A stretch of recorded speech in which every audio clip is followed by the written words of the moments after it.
புகைப்பிடிப்பது புற்றுநோயை உண்டாக்கும், உயிரைக் கொல்லும். மது அருந்துதல் உடல் நலத்திற்கு தீங்கு விளைவிக்கும். பாதுகாப்பாக இருப்பீர், மது அருந்திவிட்டு வாகனம் ஓட்டாதீர்.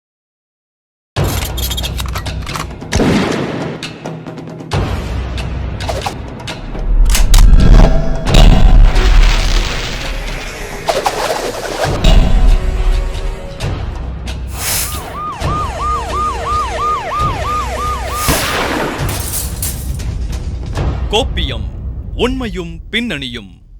தமிழ்நாட்டோட பல்வேறு பகுதிகளில் மனைவியை இழந்த அரசு ஊழியர்களை குறி வச்சு அவங்களை ஏமாற்றி திருமணம் செய்து நகை மற்றும் பண மோசடியில் ஈடுபட்டு வந்த ஊட்டியைச் சேர்ந்த மடோனா அப்படிங்கக்கூடிய பலே கல்யாண ராணியை போலீசார் கைது பண்ணி சிறையில் அடைச்சிருக்கிறாங்க.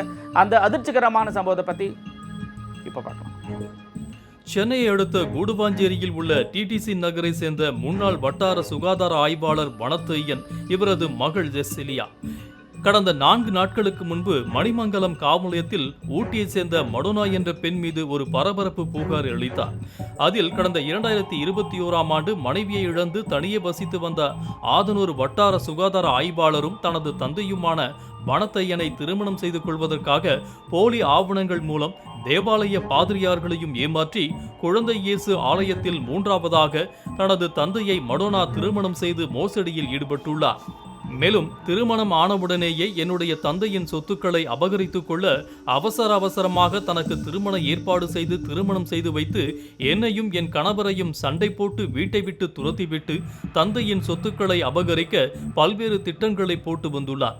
ஆனால் எந்த திட்டமும் பலிக்கவில்லை என்பதால் கடந்த 2024ஆம் ஆண்டு தனது தந்தை இறந்த 3ஆம் நாளிலேயே அங்கிருந்து சென்றுவிட்ட அவர் மீண்டும் வந்து எங்களின் சொத்துக்களை அபகரிக்கும் நோக்கத்தில் அடியாட்களை கூட்டி வந்து அத்துமீறி கேட்டின் பூட்டை உடைத்து உள்ளே நுழைய முயன்றுள்ளனர் என்றும் குறிப்பிட்டிருந்தார்.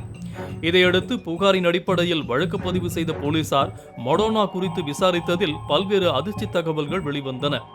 அதில் நீலகிரி மாவட்டம் மஞ்சனக்கொரை பகுதியை சேர்ந்தவர் மடோனா 1993ஆம் ஆண்டு வனத்துறை அதிகாரி மகேந்திரனை திருமணம் செய்துள்ளார். பின்னர் மடோனாவிற்கும் வேறு ஒருவருடன் தொடர்பு ஏற்பட்டதால் தற்கொலை செய்து கொண்டுள்ளார்.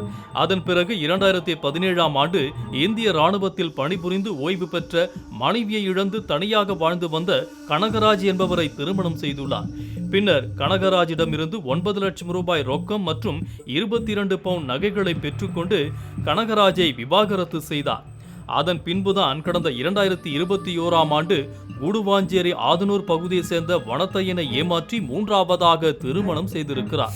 எங்க அப்பா இறந்ததுக்கு அப்புறமா தான் இந்த மெடோனான்றவங்களோட முழு விவரமும் எங்களுக்கு தெரியாது. அவங்களோட சுயரூபமும் என்ன எப்படி ஏதுன்னு ஆராய்ஞ்சு பார்க்கும்போது தான் இவங்க எங்கள் அப்பாவை 3ஆவது கல்யாணமாக பண்ணிக்கிட்டு 2ஆவது கல்யாணம் 2017 பண்ணிவிட்டு திருவள்ளூரில் கனகராஜன்றவங்கள பண்ணிவிட்டு 3ஆவதாக தான் ஆனால் எங்கள் அப்பாவுக்கு எங்கள் யாருக்குமே இந்த 3ஆவதாக எங்கள் அப்பாவை கல்யாணம் பண்ண விஷயம் எங்களுக்கு யாருக்குமே தெரியாது.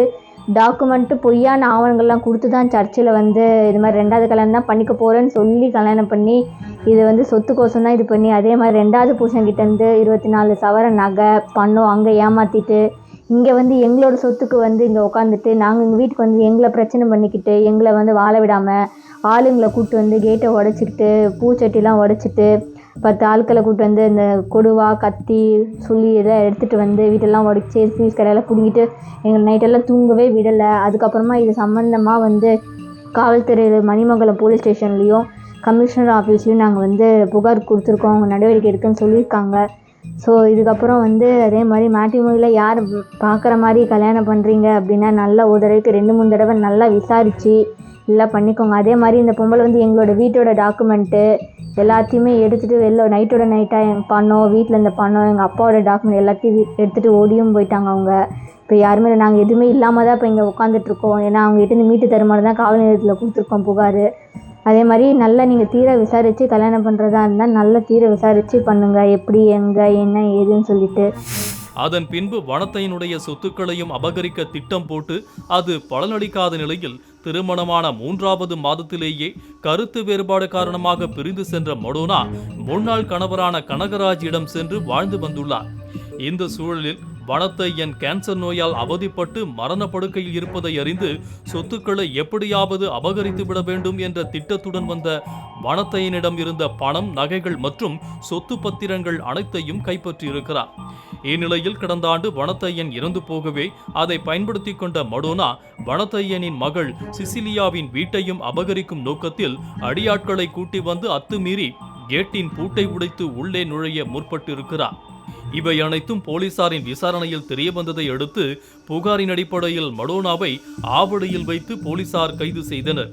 பின்னர் மணிமங்கலம் காவல் நிலையம் அழைத்து வந்து விசாரணை மேற்கொண்டு வழக்கு பதிவு செய்து நீதிமன்றத்தில் ஆஜர்படுத்தி புழல் சிறையில் அடைத்திருக்கும் நிலையில் அவர் மீது ஏற்கனவே அரசு கருவூலத்தை ஏமாற்றி பணம் பெற்றதாக உதகையில் ஏற்கனவே வழக்கு ஒன்று பதியப்பட்டுள்ளது.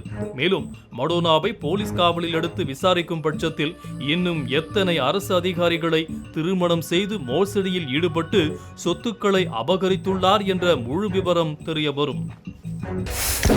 கோப்பியம், உண்மையும் பின்னணியும்.